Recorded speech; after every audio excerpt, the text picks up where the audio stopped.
es de una micra, de una micra. Por lo tanto, intencionalmente, ¿qué es lo que se hace?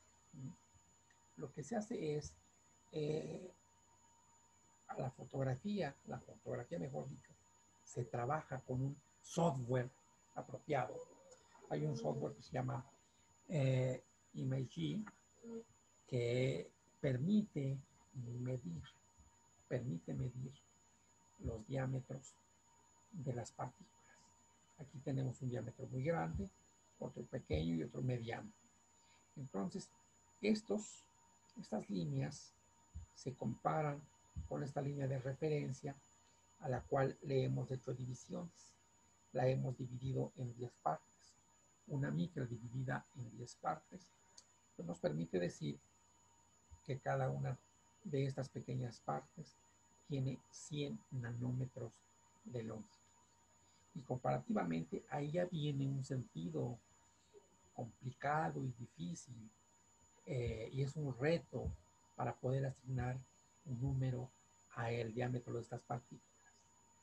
Esto deja mucho que desear. Entonces nosotros tenemos que hablar de algo más técnico-científico. Tenemos que definir cuál es la resolución. No es aquí 500 nanómetros, son 100 nanómetros de la resolución que vemos a través del software. ¿Sí? Con esa misma idea medimos los diámetros de las nanofibras. Estas nanofibras, fíjense ustedes que una vez que se coloquen en un medio biológico, pues van a ser sometidas a reacciones químicas. Y claro está, un material cuando tiene menor diámetro, aquí todo su conjunto en sí, en cuanto aumentemos, en cuanto disminuyamos el diámetro, la superficie expuesta a una reacción química se incrementa. Entonces aquí estamos observando que la superficie expuesta a un fluido está sometida a una serie de reacciones químicas. Por otra parte, en estas otras imágenes de E y F se pueden observar cultivos celulares cómo se van adhiriendo a las nanofibras.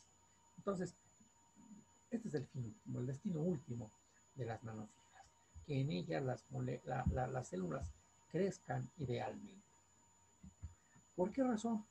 Pues porque si el sustrato, si el sustrato que es la nanofibra tiene elementos moleculares adecuados, las células se van a sentir atraídas hacia ellos y van a crecer, se van a desarrollar y posteriormente a reproducir y finalmente van a formar un tejido óseo reconstitutivo. Bajo este esquema de ideas, ¿cuáles son los retos para la estimación de la incertidumbre, tanto en fibras como en partículas? En primer lugar, conocemos estas ecuaciones de nuestro curso de metrología. Conocemos la ecuación para medir valores por medio, desviaciones estándar, incertidumbre tipo A, ¿verdad? Y, perdón, sí, incertidumbre tipo A. Y muchas veces nosotros, ¿verdad? Tenemos que reportar el valor del mensurando asociado con una incertidumbre combinada. En ella es importante la incertidumbre tipo A, pero también la incertidumbre tipo B, en este caso la que proviene del instrumento.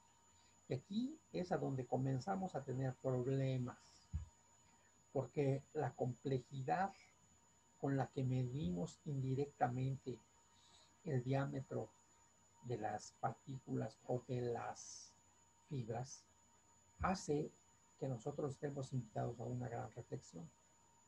De tal forma que hay que considerar también otras fuentes de incertidumbre que se metan acá en la incertidumbre no estadística, para finalmente poder aplicar los modelos de incertidumbre en donde las variables que determinan la incertidumbre del mensurando puedan estar o no correlacionadas. esas variables. Entonces, hay que hacer una gran reflexión. Nos venimos enfrentando no solamente a la gran cantidad de variables que, que se meten ahora en la determinación de un parámetro que es medido a través de microscopía electrónica de barrido. Nos metemos a lo siguiente. Aquí se decidió medir los diámetros de diferentes nanofibras y nos encontramos con que todas las nanofibras, ¿verdad?, tienen incertidumbres prácticamente todas tienen incertidumbres extraordinariamente grandes. Cuando el objetivo de la metrología es que estas incertidumbres sean lo más pequeñas posibles. ¿Por qué en al menos 3 de estas mediciones las incertidumbres son muy grandes? Eso está hablando de las dificultades tecnológicas que hoy día tenemos para poder medir con alta precisión un mensurando a nivel nanoscópico. Esto habla de que los instrumentos con los que hoy contamos podrían aún tener imperfecciones en su manufactura.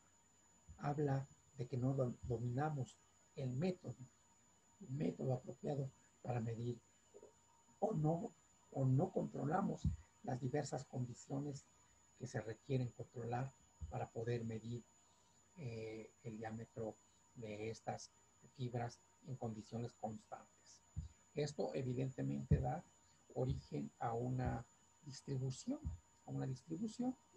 de mediciones y que está en función del control de esos parámetros. En una prueba interlaboratorios, estas incertidumbres podrían ser objeto de un buen análisis para poder determinar validación de métodos, por ejemplo. Entonces, comparativamente hablando, nosotros establecemos límites en donde digamos que los resultados tengan validez. Aquellos resultados que se salgan de esos límites quedarán fuera de nuestra aceptación. Aquí es importante hacer una reflexión. Tenemos una incertidumbre generada por el sistema de manufactura, pero en todo esto también hay que sumarle o hay que ver cuál es el impacto que tiene la incertidumbre generada durante el proceso de medición. Y ambas se suman, se complementan. Aquí les presento un diagrama de causa-efecto para medir el diámetro de nanofibras. Hay que entender que las nanofibras que observamos es a través de una fotografía. Hay una cierta altura entre el plano que define una fibra y el sensor. Eso es causante de incertidumbre. ¿Cómo lo podríamos remediar? Hay que estudiar. Hay que considerar que la rugosidad de la superficie de las fibras también es una fuente de incertidumbre. Muchas fibras son orgánicas, no son conductoras. Y por microscopía electrónica de barrido tenemos que generar una capa de oro. El espesor de esa capa de oro también es fuente de incertidumbre. Hay que hacer una evaluación, una validación del software mediante el cual hacemos la medición de parámetros con respecto a la fotografía, no con respecto al objeto mismo. Hay que considerar que los objetos de estudio, cuando son impactados por un haz de electrones, se elevan su temperatura. Hay un incremento de temperatura en el objeto mismo. No sabemos cuánto.